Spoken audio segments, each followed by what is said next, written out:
بسم اللہ الرحمن الرحیم۔ سورۃ المنافقون کے بنیادی مضامین پڑھیں گے آج۔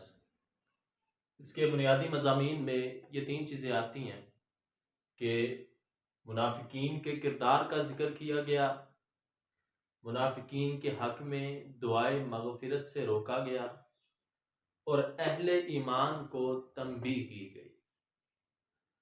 سب سے پہلا اس کا مضمون ہے منافقین کے کردار کا بیان۔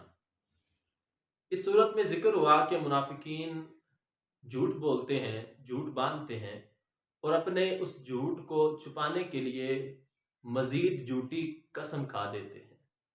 نبی پاک صلی اللہ علیہ وسلم کو ان سے ہوشیار رہنے کے بارے میں بیان کیا گیا کہ یہ صرف خود ہی صراط مستقیم سے ہٹے نہیں ہیں بلکہ دوسروں کو بھی صراط مستقیم سے ہٹانے کی کوشش میں لگے ہیں، اور صاحب حیثیت اور مالدار اور فصیح اللسان ہونے کے باوجود اللہ نے بیان فرمایا کہ یہ کھوکھلی لکڑیوں کی طرح ہیں کہ کوئی فائدہ نہیں اٹھاتے، اس لیے ان سے ہوشیار رہنا چاہیے۔ دوسرا اس صورت کا مضمون ہے کہ منافقین کے حق میں دعائے مغفرت کی ممانعت۔ نبی پاک صلی اللہ علیہ وسلم کو اللہ تبارک و تعالیٰ نے منع فرما دیا کہ ان کے حق میں مغفرت کی دعا نہ کی جائے کیونکہ ان کی شرارتیں حد سے بڑھ چکی ہیں۔ تیسرا مضمون ہے اہل ایمان کو تنبیہ کی گئی۔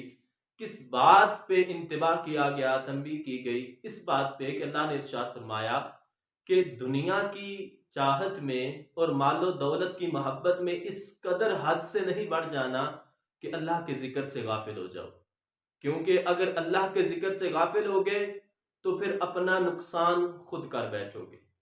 اور اس کے علاوہ آپ نے ارشاد فرمایا کہ موت کے آنے سے پہلے ہی مال کو صدقہ دیا کرو، اس کو اللہ کی راہ میں خرچ کیا کرو، جیسے کہ اللہ تبارک و تعالیٰ نے ارشاد فرمایا وَأَنفِقُوا مِمَّا رَزَقْنَاكُم مِّن قَبْلِ أَن يَأْتِيَ أَحَدَكُمُ الْمَوْتُ، ارشاد فرمایا کہ اور خرچ کرو اس میں سے جو ہم نے تمہیں رزق دیا، اس سے پہلے کہ تم میں سے کسی کو موت آ جائے۔ فَيَقُولَ رَبِّ لَوْلَا أَخَّرْتَنِي إِلَىٰ أَجَلٍ قَرِيبٍ، پھر وہ کہے گا کہ اے میرے رب تو نے مجھے مزید مہلت کیوں نہیں دی؟